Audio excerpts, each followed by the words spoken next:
各位好啊，又到呢個怪獸屋動物模型開箱嘅時間啦。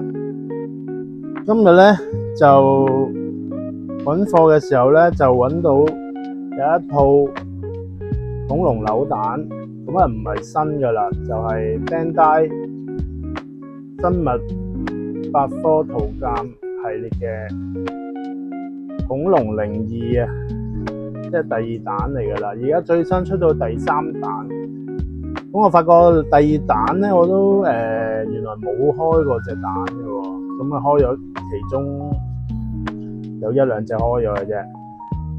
咁啊咁啱湊貨揾貨，咁啊順便拍條片介紹下啦，因為呢個系列咧都幾受歡迎嘅，同埋嗰個造型咧，嗰個手工咧、成品咧、上色各方面都係唔會令你失望嘅。咁而家最新出到第三彈啦，佢每一彈咧就出4種恐龍。咁我同大家介紹下呢彈第二彈啦，咁之後睇下有冇機會介紹翻之後第三彈或者第一彈。咁應該會繼續出嘅佢呢個系列。咁而家就同大家開箱分享下啦。咁佢今呢一彈咧就一共有4隻啦。咁啊包括呢個暴龍、蛇頸龍、一隻棘龍，即係角龍科嗰隻棘龍，同埋咧一隻恐爪龍嘅。咁一共4隻，每一隻咧都有一個底座，獨立嘅底座俾佢嘅。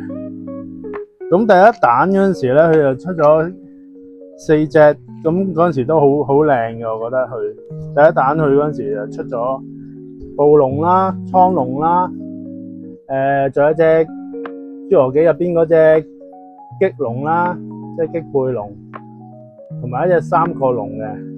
咁佢第一彈其實係最靚嘅，但係有個美中不足咧，就係佢嗰隻棘龍咧，佢隻腳咧就太幼，同埋個膠咧太軟啦，就支撐唔到佢成隻恐龍。咁啊好快就隻腳變形，咁啊企唔直。咁後尾嗰啲咧，好似有少少改善。將 so far 咧，譬如我砌咗呢隻恐爪龍咧，就都一段時間啦，都冇呢個變形嘅，即係腳嗰度冇變形嘅情況嘅都。咁啊呢隻係恐爪龍啦，大家俾個 close up 大家睇下，即係嗰隻恐爪龍。咁啊啲羽毛咧，佢係而家係最新嘅復原係有羽毛嘅呢個恐龍。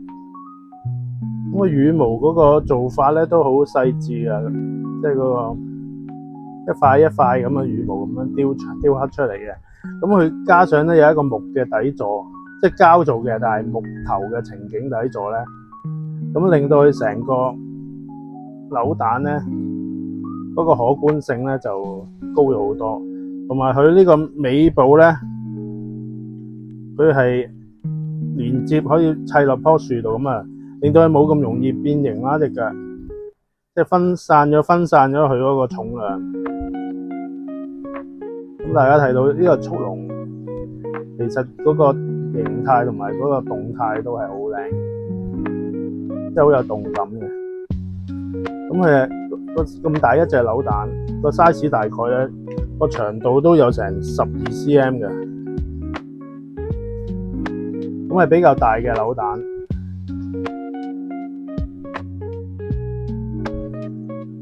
咁所以佢價錢都比一般扭蛋貴少少嘅，因為佢個份量都比普通扭蛋係大嘅。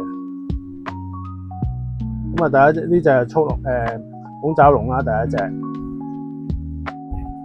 咁第二隻我砌咗嘅咧就係呢隻棘龍啦，角龍科嘅棘龍。咁你睇到佢成個情景咧，連個底座即係都係好好複雜嘅。你見佢有一隻鱷魚喺個地台度嘅，即係有一個互動性咯。佢好似有一個故事講緊俾你聽咁樣咯。呢隻棘龍，你見佢眼睛啊，雖然佢好細嘅扭蛋，佢眼睛都係想識得好細緻嘅，即係唔馬虎嘅。啲皮膚啊，咁成個動態，成個形態咧都好有動感，同埋你睇到係同隻鱷魚係互動緊嘅。即係你可以當佢係一個細嘅雕塑咯，或者一個擺設咯，就唔係純粹單單一個玩具扭蛋。如果你有一個模型底子咧，甚至你可以幫佢再做得多層次啲嘅上色，譬如深下線啊，成個扭蛋咧基本上係同一個手辦模型係差唔幾嘅。如果你自己識得再補充下啲顏色啊、上下色咁樣。都係好聚手嘅一隻，即係好有重量。咁呢兩隻係我之前已經砌咗噶啦，咁我而家咧就同大家組合咗佢呢個暴龍同埋呢個蛇頸龍嘅扭蛋。咁首先咧，我係會組合咗呢個暴龍先嘅，即場同大家睇下佢係點樣組合一隻呢個扭蛋。首先係個地台啦，同埋個底座啦。咁啊，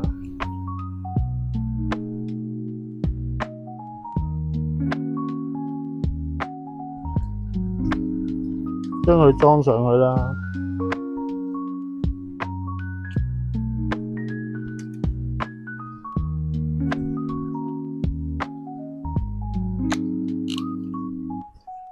因為有個方向性，佢都唔係話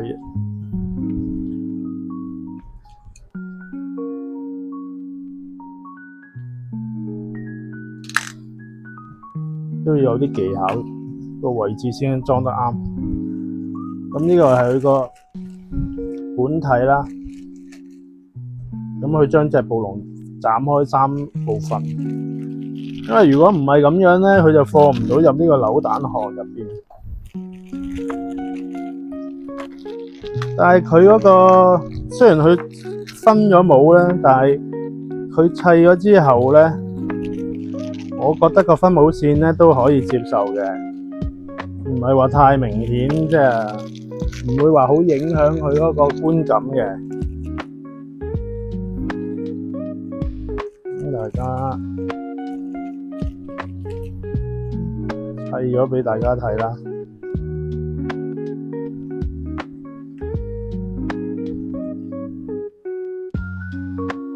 咁啊，將佢組合到啦。大家可以睇到佢個分模線算係唔明顯㗎啦，都好幼嘅啫。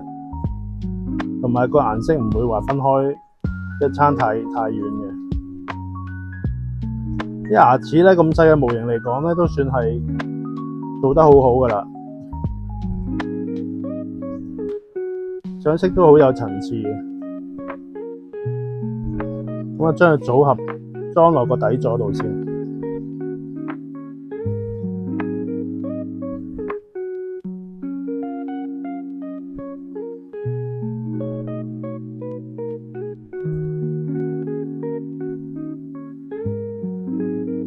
咁就完成咗啦，大家可以睇下，或者 zoom 近啲俾大家睇下啦。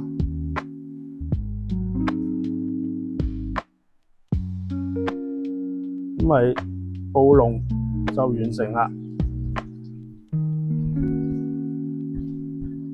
佢個 size 都有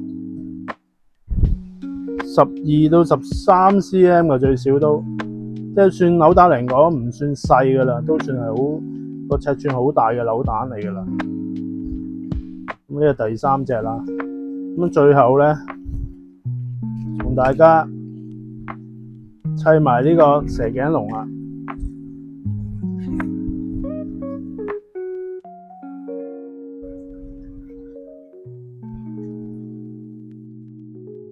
睇個蛋子介紹先，係啦，全部4種。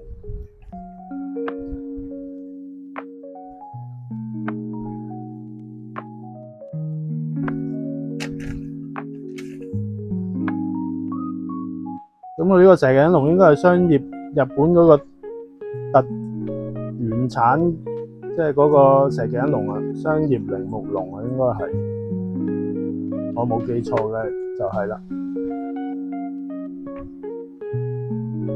咁啊，都係一個底座啦，連埋個地台啦，所有底座都係會做翻一個情景啦。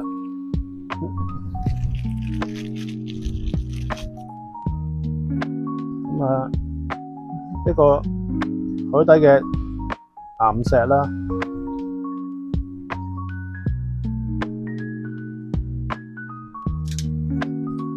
將佢組合咗。咁啊，主體呢個蛇頸龍，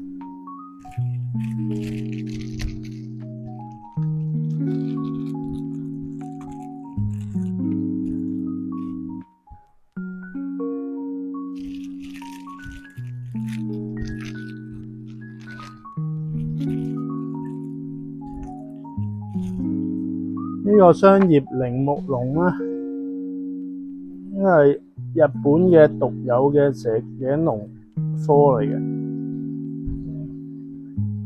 咁啊，將佢砌上去啦。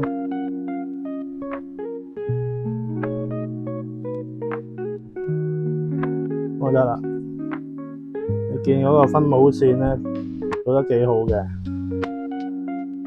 個頭咧其實好細嘅喎，對翻個手指，但係佢咧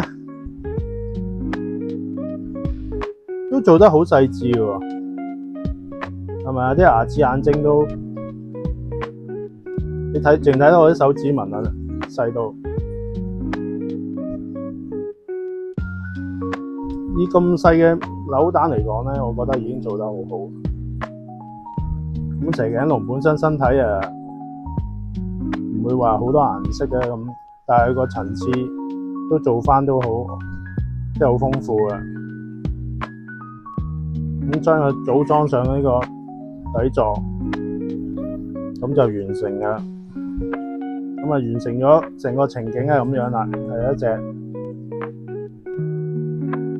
蛇頸龍喺海入邊游緊水，或者覓食緊，好長啊！呢個都個長度差唔多，你計埋條頸有差唔多16、17 cm 嘅，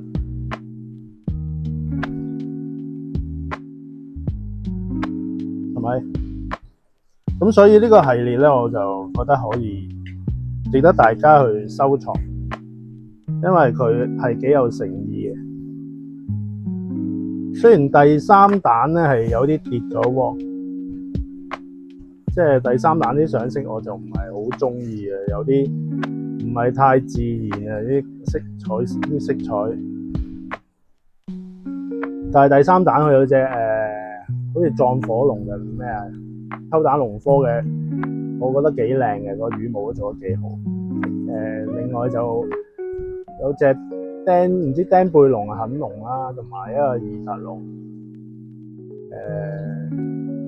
第3彈老實講啲品種就冇咁吸引，仲有一隻翼龍，咁啊有少少跌鑊，希望之後繼續出咧可以保持翻個水準。咁啊，今日嘅分享咧就係咁多啦。咁啊，4隻，咁啊大家如果有興趣買咧，可以去怪獸嘅網站嗰度睇下有冇，我有少量出售嘅。咁啊，如果大家中意條片咧，麻煩大家 subscribe、like 同埋 comment 嘅。我哋下次再見，拜拜。